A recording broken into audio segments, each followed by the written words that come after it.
현재 트럼프 정부의 한국에 대한 파격 정책이 예상되면서 프랑스와 중국, 일본이 큰 어려움에 처할 것이라는 분석이 제기되면서 프랑스는 한국을 외면한 대가를 치른다는 말이 나오며 중국과 일본은 한국을 완전히 타도하려다 제대로 망가진다는 의견이 나오는데요. 지금까지 한국을 무시하던 유럽과 주변국들이 왜 크게 절망하고 있는지 살펴보도록 하며 전 세계적으로 경제 상황이 매우 어려운 가운데 묵묵히 자기 일을 수행하던 한국에 솟아날 기회가 온다는데 현재 어떤 상황인지 크게 두 경우를 종합해보도록 하겠습니다. 첫 번째, 프랑스 마크롱 대통령의 후회. 한국 조선업계는 LNG 화물창 기술을 가지고 있는 프랑스의 GTT에 지금까지 4에서 5조 원가량을 헌납했습니다.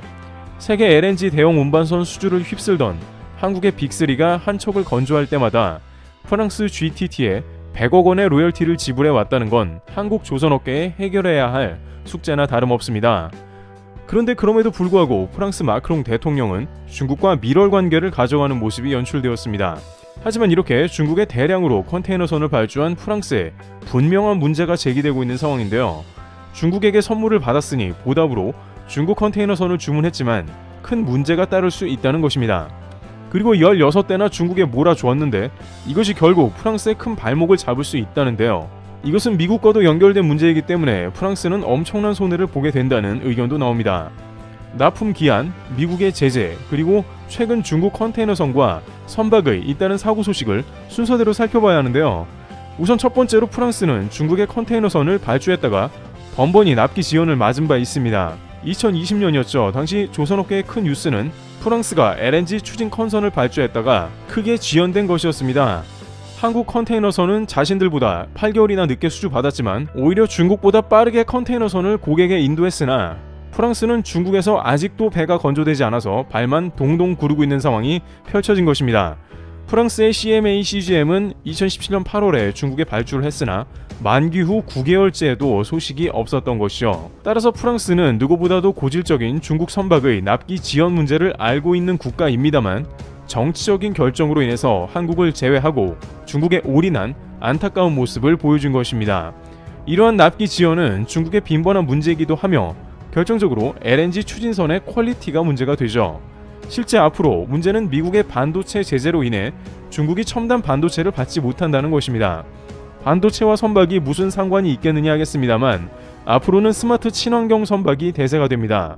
각종 환경 규제를 준수해야 하며 여러가지 항법 장치 등이 최첨단으로 세팅된 선박이 대세를 이루게 되는데 이에 한국은 IMO 규격에 맞는 친환경 선박과 각종 첨단 기능을 탑재한 선박을 납품하고 있는 추세입니다. 그런데 미국의 제재로 인해서 반도체 제한이 생기면 다양한 최신 기능이 선박에 탑재될 수가 없습니다. 몇 년 뒤 프랑스는 한국 선박에 비해서 크게 첨단 기능이 뒤떨어진 선박을 인도받게 될 가능성이 높습니다. 물론 한국의 도크가 3년간이나 거의 풀로 예약되어 있어 중국보다 인도가 늦어질 수 있다는 점이 있긴 하지만 업계에서는 결정적으로 최근 중국 조선소의 문제가 오히려 대량화, 부실화에 있다고 지적합니다. 한국에 밀린 물량을 중국에서 전부 소화하려다 보니 대량의 조선소에서 부실하게 건조될 수 있다는 겁니다. 이런 가운데 한국의 현대중공업은 최근 AI 기반의 화재 감지 시스템을 개발해 성공해 선박에 탑재했습니다. 일본과 중국이 더 큰 사고를 일으키기 전에 한국의 조선사는 최첨단 화재 방제 기능을 개발하고 있는 모습인데요. 이 시스템은 인공지능이 선박 내 화재를 감시하는 영상 분석 기반 안전 솔루션이기도 합니다. 특히 이 시스템은 인공지능이 스스로 데이터를 쌓으며 학습하는 딥러닝 기술을 적용해 일반 카메라 영상으로도 기존 화재 감지 센서에서 빈번한 오경보 가능성 등을 원천 제거할 수 있도록 정밀도를 높였습니다. 하지만 프랑스 입장에서는 이러한 기회를 결국 중국에 컨테이너선을 발주해서 날린다는 말도 나오는 것이죠. AI는 특히나 최첨단 반도체가 적용되기 때문에 미국이 중국을 완전히 틀어막고 있는 국면입니다. 또한 이것이 납기 지연은 물론이고 자칫 해양사고를 비롯해서 다양한 문제를 일으킬 것으로도 관측됩니다. 유럽에서는 친환경을 강조하는데 프랑스가 앞장서서 중국의 선박을 이용하면 그것도 의문인데다가 이는 중국의 1대1로 프로그램의 일환이기 때문에 이 역시 유럽 영내에서 논란이 될 것으로 보입니다. 독일, 이탈리아 등도 서서히 탈중국을 고려하는데 프랑스가 역행한다는 지적을 받고 있는 것입니다. 이와 같이 프랑스는 한국 대신 중국에 발주했다가 다양한 어려움을 겪을 것으로 관측되고 있습니다. 두 번째, 일본 내부 배신으로 인해 망연자실. 저기에 도대체 일본 해운사가 왜 있는 건가? 일본 조선업을 아주 망치고 있는 게 아닌가? 현재 일본의 한 해운사 대표가 한국의 조선소에서 목격되며 온라인에서 논란이 되는 모습이 이어지는데요. 최근 한국의 조선업은 묵묵히 오랜 기간 준비하고 기술을 연마한 가운데 큰 기회를 맞이하고 있는데, 뜻밖의 이러한 맥락 가운데 일본 해운사가 한국을 찾아오면서 그 이유에 대한 논란이 있는 것입니다. 현재 한국이 어떠한 기회를 맞고 있으며 또한 일본의 해운사는 왜 나타났는지 궁금해지는 상황입니다. 특히 천연가스를 많이 생산하는 카타르를 비롯한 자원 부국들도 관련 움직임이 매우 바빠진 상황인데요. 따라서 그 와중에 LNG를 실어 나르는 중요 수단인 LNG 운반선이 더욱더 필요성이 매우 커진 상황입니다. 하지만 이것이 뜻밖의 한국에는 더욱 큰 기회가 되면서 LNG선 수주가 이어지는 모습이 포착되고 있는데요. 이 가운데 LNG선 발주 신기록이 세워지면서 한국에는 그야말로 잭팟까지 터진 상황입니다. 카타르의 100여 척이 넘는 건조 슬롯 계약을 그야말로 한국의 선사들이 줄줄이 체결하는 모습인 것입니다. 하지만 이런 친환경 선박과 더불어 한국의 중간급 조선소 역시 틈새 공략으로 수주를 이어가고 있습니다. HJ중공업은 LNG 추진 컨테이너 선박 2척을 수주해 약 2,500억 원의 실적을 올리는 모습입니다. 이처럼 한국 조선업의 LNG 선박과 LNG 연료 추진선에 잇따른 잭팟이 터지자 주변국은 그저 부럽다는 반응인데, 문제는 일본에서 이러한 상황 가운데 논란이 되는 움직임을 포착하면서 주목을 끌고 있는 것입니다. 일본은 사실상 초대형 LNG 선박을 제작할 만한 도크도 없어 한국의 성공을 보며 발만 동동 구르고 있는데, 한때 전세계 조선업 1위를 호령하던 기세는 없고 이제 한국을 쫓기 위해 중국과 합작하며 절치부심 중인데요. 중국 최대 민영 조선사 양쯔장 조선과 일본의 미쓰이는 멤브레인 탱크 기술을 확보하려고 애쓰고 있습니다. 또한 가와사키 중공업과 중국 해운사 포스코 등도 기술 합작을 통해 LNG 선박 제작을 서두르고 있습니다. 이들은 일본의 기술과 중국의 규모, 인건비 등을 결합해 빠르게 한국을 타도한다는 목적인 것입니다. 자기들 각각이 하기에는 너무나 프로젝트가 크고 기술과 인건비 문제로 인해 합작을 한 것인데요. 일본에서는 중국의 기술 유출 등 그야말로 울며 겨자 먹기로 합작하지만 현재로서는 방법이 없다는 것입니다. 하지만 선주들은 당분간은 한국 LNG선에 올인할 수밖에 없다는 것이 관계자들의 설명입니다. 기술 격차도 크고 대당 가격이 매우 비싼 초고부가가치 선박이라서 가격보다 품질이 우선된다는 것입니다. 하지만 그런데 이 와중에 두동강 컨테이너선으로 알려진 일본의 MOL 미쓰이에서 한국을 찾았는데요.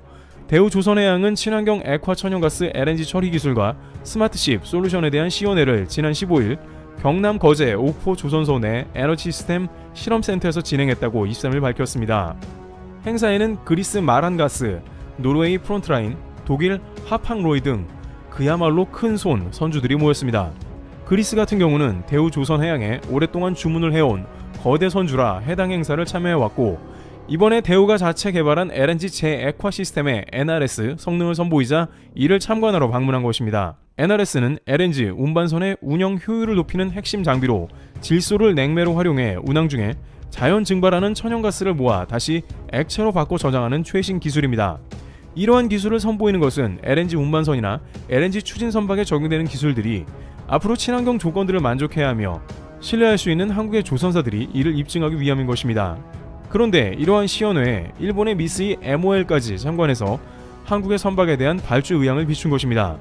결국에는 일본 역시 어쩔 수 없이 한국에 LNG 관련 선박을 주문 넣는 모습이 연출된 것입니다. 특히 일본의 경우 자국 발주율 비율이 거의 100%에 달할 정도로 자국 조선소를 우선적으로 고려합니다. 이것은 일본의 국가 정책이기도 하며 조선업만큼은 절대로 포기할 수 없다는 의지인 것입니다.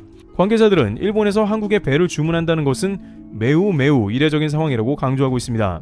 하지만 일본도 해운업을 지속하고 국제 친환경 기준 등을 맞춘 고도의 기술이 적용된 배를 찾다 보니 어쩔 수 없다며 한국의 독보적 분야인 액화 천연가스 운반선에서 특히 이런 경향이 두드러지고 있다고 분석하고 있습니다.